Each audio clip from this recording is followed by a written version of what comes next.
अब हम आते हैं हमारे अगले मिशन के ऊपर, जहां पर हमारी इलेक्ट्रिक व्हीकल्स को प्रोड्यूस करने के लिए और उनको अडॉप्ट करने के लिए बोला जा रहा है। यह है हमारा fame India, faster adoption and manufacturing of electric and hybrid vehicles in India. हम सभी देख रहे हैं कि आजकल वो जो टुक टुक है वो इलेक्ट्रिसिटी से चलने लगा है, बैटरी ड्रिवन है। बहुत सारे लोगों के घर में अब हम देखते हैं कि जो स्कूटर है वो पेट्रोल की बजाय किससे चल रहा है, बिजली से चल रहा है। उसमें बैटरी है, बैटरी को चार्ज करो और आपका स्कूटर चलने लग जाता है। हमने गाड़ियां भी देखी हैं, 4 व्हीलर्स, जो कि क्या है, बैटरी ड्रिवन है। चार्ज करो, 300-400 किलोमीटर चार्ज चलती है, फिर चार्ज करो, फिर 300-400 किलोमीटर चलती है। घर में चार्जर्स लग गए हैं उनके।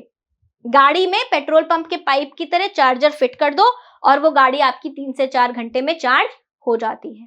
तो ये सभी क्या है, ये सभी इलेक्ट्रिक व्हीकल्स हैं। और कुछ ऐसे भी व्हीकल्स हैं जिनमें स्विच दे रखा है, कभी इलेक्ट्रिसिटी से भी चल सकती है आप चाहे तो, और आप चाहे तो वो पेट्रोल या डीजल से भी चल सकती है। उनको हम बोलते हैं हाइब्रिड व्हीकल्स।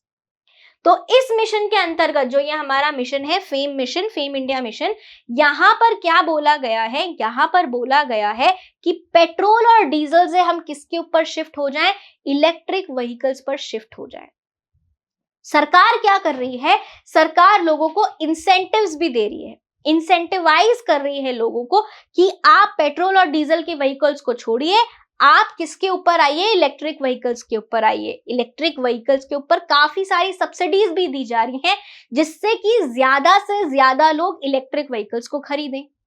तो ये जो फेम इंडिया मिशन है ये लॉन्च हुआ था हमारा 1 अप्रैल 2015 को, और इसको 2 फेजेस में रन किया जा रहा है। फेज 1 में रन किया जा रहा है और फेज 2 में रन किया जा रहा है। फेज 1 में बात हुई कि हमारे जो टू व्हीलर्स हैं, क्या है, 2 व्हीलर्स हैं, वो इलेक्ट्रिसिटी से चलने लगे, और जो 4 व्हीलर्स हैं वो इलेक्ट्रिसिटी से चलने लगे। साथ ही में फेज 1 में सिर्फ क्या किया गया है, अडॉप्शन को, भारत में इलेक्ट्रिक वाहनों को अपनाने को बढ़ावा दिया गया है फेज 1 में। और फेज 2 में क्या हुआ है, फेज 2 में जो हमारे 3 व्हीलर्स हैं, जो आप टुक टुक देखते हैं या आप ऑटोज देखते हैं, उनको भी इलेक्ट्रिसिटी ड्रिवन बनाया गया है।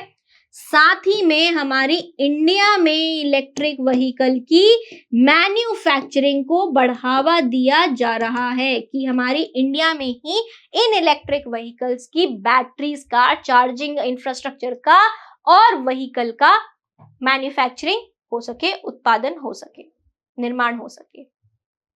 तो ये है हमारा क्या, ये है हमारा फेम इंडिया मिशन। अब दूसरी बात क्या है कि यहाँ पर किसको बढ़ावा दिया जा रहा है, हमारे डोमेस्टिक मैन्युफैक्चरिंग को और उसकी रिलेटेड टेक्नोलॉजीज को, यानी कि ईवी और ईवी से संबंधित प्रौद्योगिकियों को, घरेलू विनिर्माण के को प्रोत्साहित किया जा रहा है। ठीक है, अब यहाँ पर बात करते हैं हम फेम इंडिया मिशन के बेनिफिट्स के बारे में। सबसे पहली बात क्या है, सबसे पहली बात तो ये है कि अगर हम हमारे नॉन रिन्यूएबल एनर्जी सोर्सेज से बैटरी ड्रिवन या इलेक्ट्रिसिटी ड्रिवन व्हीकल्स पे आते हैं तो हमारा एयर पोल्यूशन कम होएगा, होएगा, बिल्कुल होएगा। दूसरा क्या होगा, हमारी निर्भरता फॉसिल फ्यूल्स पे कम होएगी, बिल्कुल होएगी। तीसरा हमारा आर्थिक विकास होएगा।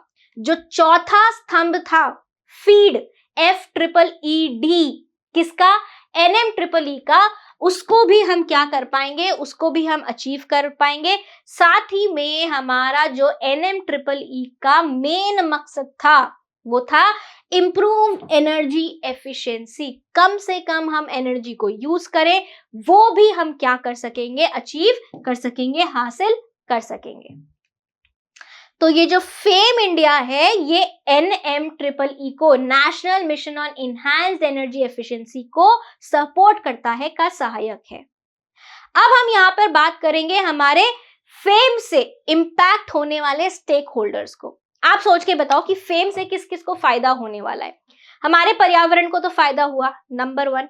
दूसरा, जो भी कौन है, मार्केट है, इलेक्ट्रिक व्हीकल बनाने वाले हैं, मैन्युफैक्चरर्स हैं, उनको फायदा होगा। जो इलेक्ट्रिक व्हीकल खरीदने वाले हैं उनको फायदा होगा।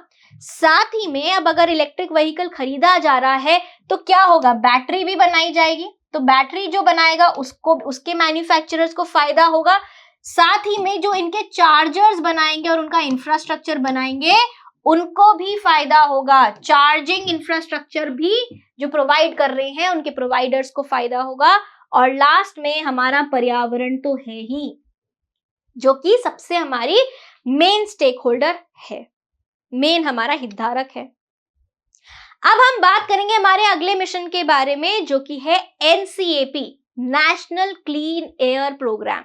नाम से समझ आ रहा है क्या कि हमारे को यहाँ पर क्या करना है, एयर पोल्यूशन में, हवा के प्रदूषण में कमी लानी है और हमारी एयर की जो क्वालिटी है उसमें इजाफा करना है, उसकी गुणवत्ता को बढ़ाना है।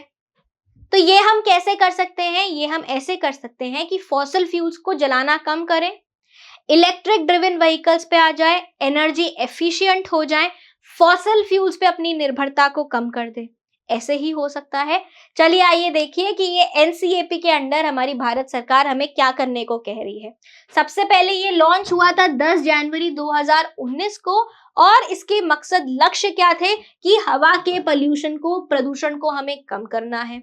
इसको कम करने के लिए इन्होंने क्या बोला, इन्होंने बोला कि ये जो हमारे 122 शहर हैं, कुछ हमारे क्या हैं, 122 शहर हैं जहां पर क्या होता है, नेशनल एम्बिएंट एयर क्वालिटी जो स्टैंडर्ड्स हैं ये बार बार एक्सीड होते रहते हैं।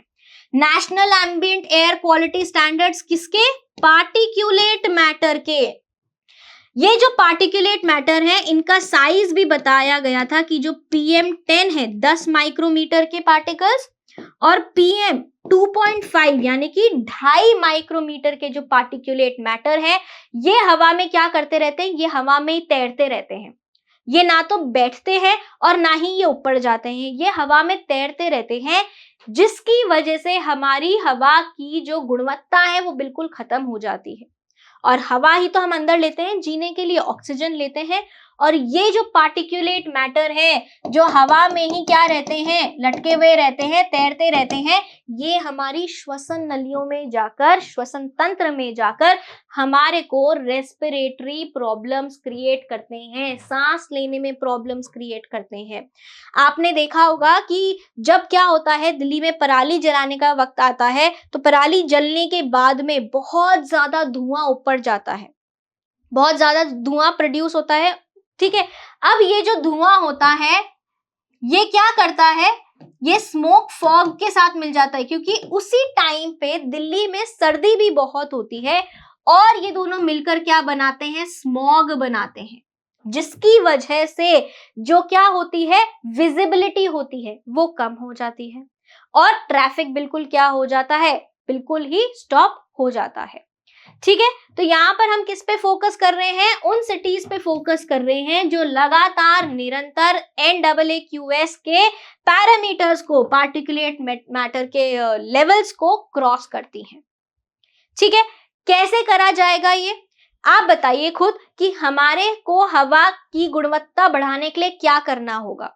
तो इसके लिए हमें ये सोचना होगा कि हवा की गुणवत्ता खराब कैसे होती है, धुएं से होती है। धुआं कहां कहां से आता है, धुआं आता है सबसे पहला हमारे व्हीकल से, परिवहन से। तो जो वेहिकुलर एमिशन है उसको कंट्रोल करना पड़ेगा, जो हमारा वेहिकुलर एमिशन है उसको कंट्रोल करना पड़ेगा। इंडस्ट्रीज से जो धुआं निकल रहा है, औद्योगिक धुआं जो है, इंडस्ट्रीज से जो एमिशन है उसको कम करना पड़ेगा। साथ ही में हमारे को क्या करना पड़ेगा, जो वेस्ट की जो बर्निंग हो रही है, जो कचरे को जलाया जाता है उसको खत्म करना पड़ेगा। साथ ही में हमारे को इन सब के बारे में लोगों को जागरूक बनाना पड़ेगा कि किसी भी चीज को जलाएं ना जब तक कि बहुत जरूरी ना हो। तो हमें क्या क्या करना पड़ेगा, स्ट्रेंथन करनी पड़ेगी सबसे पहले मॉनिटरिंग, चेकिंग को बढ़ाना पड़ेगा कि ऐसा काम नहीं हो रहा है।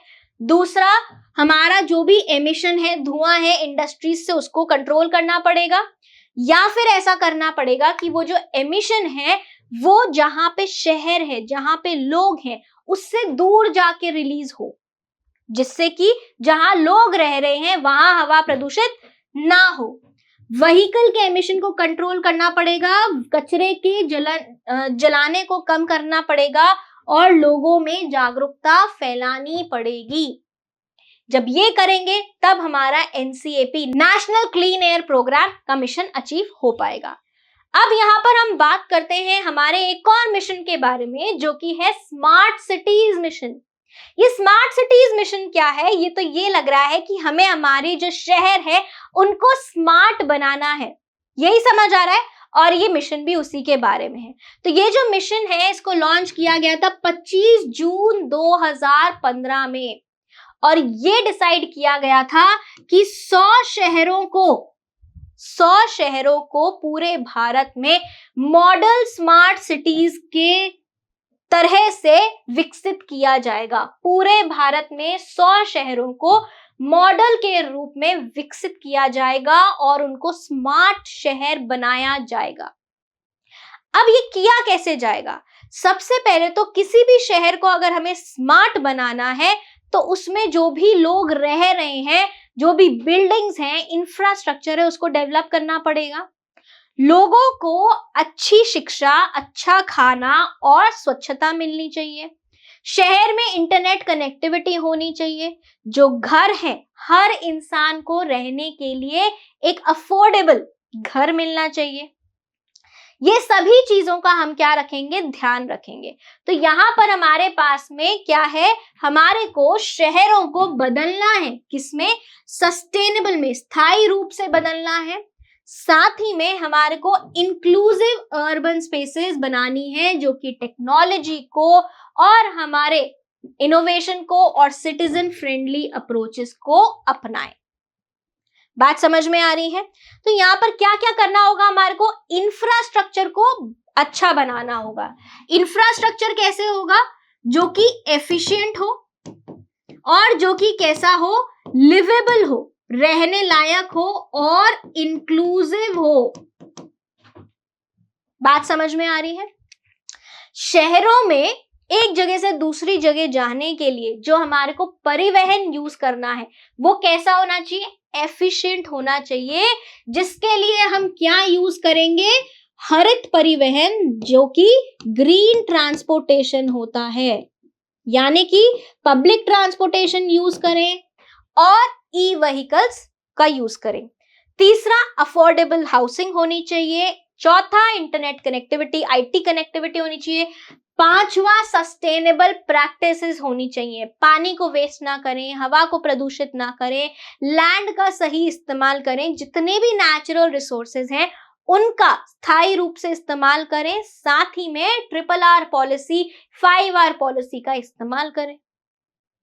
वेस्ट जनरेशन कम करें। फिर क्वालिटी ऑफ लाइफ बढ़े। क्वालिटी ऑफ लाइफ कैसे बढ़ेगी? क्वालिटी ऑफ लाइफ बढ़ाने के लिए हमारे पास में 3 चीजें हैं: शिक्षा, एजुकेशन, हमारी हेल्थ, स्वास्थ्य बढ़ना चाहिए। साथ ही में हमारा क्या बढ़ना चाहिए? स्वच्छता, सैनिटेशन हमारा बढ़िया होना चाहिए। तब हमारी लाइफ की क्वालिटी बढ़ पाएगी। और आखिरी में हमारे को क्या चाहिए? सिटीजन पार्टिसिपेशन चाहिए, यानी कि जितने भी हितधारक हैं हमारी हरित अर्थव्यवस्था के, गवर्नमेंट है, नॉन गवर्नमेंटल ऑर्गेनाइजेशंस हैं, बिजनेस एंड इंडस्ट्री, व्यवसाय उद्योग है, हमारे फार्मर्स हैं। सबसे बड़ा जो हमारा अर्थव्यवस्था का जो पार्ट है वो है फार्मर्स। औरतें हैं, हमारे वर्कर्स और ट्रेड यूनियंस हैं, नेटिव ट्राइब्स है, यूथ एंड चिल्ड्रन है, साथ ही में हमारी साइंटिफिक और टेक्नोलॉजिकल कम्युनिटीज हैं। इन सब के बारे में हम stakeholders of green economy, हितधारक जो होते हैं हरित व्यवस्था के, उसमें हम पढ़ेंगे। पर इन सभी का पार्टिसिपेशन, भागीदारी हमारे इन्वायरमेंट को साफ रखने में, स्वच्छ रखने में और संरक्षित रखने में बहुत जरूरी है। तो हमारे को क्या चाहिए? सिटीजन पार्टिसिपेशन चाहिए। तो ये क्या है हमारा? ये था हमारा स्मार्ट सिटीज मिशन। अब हम यहाँ पर बात करेंगे हमारी आखिरी पॉलिसी के बारे में, जो कि हमारा national mission on biodiversity and human wellbeing. इस मिशन में दो चीजें हैं, जैसा कि आप यहाँ पर फोटो में देख सकते हैं कि इंसान भी है, ह्यूमन भी है, और साथ ही में बायोडाइवर्सिटी भी दिख रही है, हमारी जैव विविधता भी दिख रही है। तो ये जो हमारा मिशन है एनएमबी, हमारा HWB, ये लॉन्च हुआ था 2018 में, और यहाँ पर फोकस करा जा रहा है कि हम इंडिया की, भारत की जैव विविधता को बहुत ही कुशल तरीके से उपयोग में ला सके, बेहतर तरीके से उसका इस्तेमाल कर सके, जिससे कि उसका नुकसान भी नहीं हो, हमारा जो पर्यावरण है वो संरक्षित रहे, बचा हुआ रहे, साथ ही में हमारा आर्थिक विकास भी हो सके। तो हम यहाँ पर क्या कर रहे हैं, इंडिया की बायोडाइवर्सिटी का संरक्षण करेंगे, साथ ही में हम ह्यूमन वेलबींग को भी नजर में रखेंगे कि हमारे जो ह्यूमंस हैं उनको क्या मिलना चाहिए, क्वालिटी मिलनी चाहिए, किसमें, एजुकेशन में, हेल्थ में, सैनिटेशन में। ये सारी चीजों को ध्यान में रखते हुए हमारी बायोडाइवर्सिटी भी संरक्षित रहनी चाहिए। ऐसी एक हम इंक्लूसिव अप्रोच यहाँ पर इस मिशन के अंडर फॉलो करने वाले हैं। इस मिशन के यहाँ पर दो कंपोनेंट्स हैं, एक हमारा निसर्ग और दूसरा कंपोनेंट है जहां पर 6 प्रोग्राम्स चलाए जाते हैं। यहां अगर हम निसर्ग की बात करते हैं तो निसर्ग है हमारा national initiative for sustained assessment of resource governance. यहां पर क्या किया जाता है, यहां पर यह देखा जाता है कि हमारी भारत की जैव विविधता कितनी है, उसका सबसे पहले यहाँ पर डॉक्यूमेंटेशन होता है, उसकी कैटलॉगिंग होती है, कितने पेड़ हैं, कितने पौधे हैं, कितने जानवर हैं, इन सभी की क्या होती है, एक कैटलॉग लिस्ट बनाया जाता है, उनकी मैपिंग करी जाती है, क्या वो संरक्षित है, क्या वो उनको नुकसान तो नहीं पहुंच रहा, और पहुंच रहा है तो उनको कैसे उनका संरक्षण कैसे किया जाए, और अगर वो संरक्षित हैं तो उनकी मेंटेनेंस कैसे की जाए। फिर यहाँ पे होती है इन सभी कामों की मॉनिटरिंग और मैनेजमेंट। दूसरे कंपोनेंट में क्या होता है, दूसरे कंपोनेंट में हमारे 6 प्रोग्राम्स आते हैं जो कि हर एक सेक्टर को केटर करते हैं। जैसे कि यहाँ पे हमारा इकोसिस्टम सर्विसेज, हमारी जो पारिस्थितिकी तंत्र है उसको ध्यान में रखा जाएगा, हमारा यहाँ पे क्लाइमेट चेंज को ध्यान में रखा जाएगा, जिसके लिए एक और पॉलिसी थी जो एक NAP, हमारा national action plan on climate change था, जिसके अंदर 8 मिशन आते थे। क्लाइमेट चेंज को ध्यान में रखा जाएगा, साथ ही में डिजास्टर रिस्क रिडक्शन करा जाएगा कि किसी भी तरीके का अगर आपदा आती है, प्राकृतिक आपदा अगर कोई आती है तो उसका निपटान कैसे किया जाए। सबसे पहले तो उसको आने ही ना दिया जाए, और उसका आ गई है तो निपटान कैसे किया जाए। तीसरा हमारे यहाँ पर हमारी कृषि है, चौथा हमारा स्वास्थ्य, पांचवा हमारा बायो इकोनॉमी, और लास्ट में हमारा है कैपेसिटी बिल्डिंग एंड आउटरीच, कि कैसे हम लोगों को ज्यादा से ज्यादा कौशल का प्रशिक्षण दे सके और उनके लिए उनको रोजगार प्रदान कर सके और उनको आत्मनिर्भर बनाया जा सके। तो यहाँ पर अगर आप देखें तो ये सब चीजें क्या है, हमारी सबसे पहला जो कंपोनेंट है वो तो किसके ऊपर काम कर रहा है, बायोडाइवर्सिटी के ऊपर काम कर रहा है, जैव विविधता पे काम कर रहा है, और दूसरा किस पे काम हो रहा है, ह्यूमन वेलबींग पे काम हो रहा है। ह्यूमन वेलबींग में क्या देखा जा रहा है, ह्यूमंस का हेल्थ देखा जा रहा है, उनका खान पान देखा जा रहा है, साथ में डिजास्टर रिस्क रिडक्शन हो रहा है, बायो इकोनॉमी है, और कौशल प्रशिक्षण भी देखा जा रहा है। इन सब से क्या हो रहा है, हमारे इंसान की जो क्वालिटी ऑफ लाइफ है वो बढ़ रही है। तो ये हो रहा है हमारे national mission on biodiversity and human wellbeing के अंडर। ये क्या है, ये सारे हमारे भारत सरकार के द्वारा लिए गए कुछ ऐसे कदम हैं जो बहुत ज्यादा हमारी ग्रीन इकोनॉमी के लिए महत्वपूर्ण है, और इन सभी को हमारे को क्या करना है, इन सभी की हमें पालना करनी है, तभी हमारा भारत निरंतर सतत विकास की तरफ बढ़ सकता है। उम्मीद करती हूं कि आपको ये सारी पॉलिसीज अच्छे से समझ आई होंगी। हम मिलेंगे आपसे अगली कक्षा में। तब तक के लिए बाय बाय।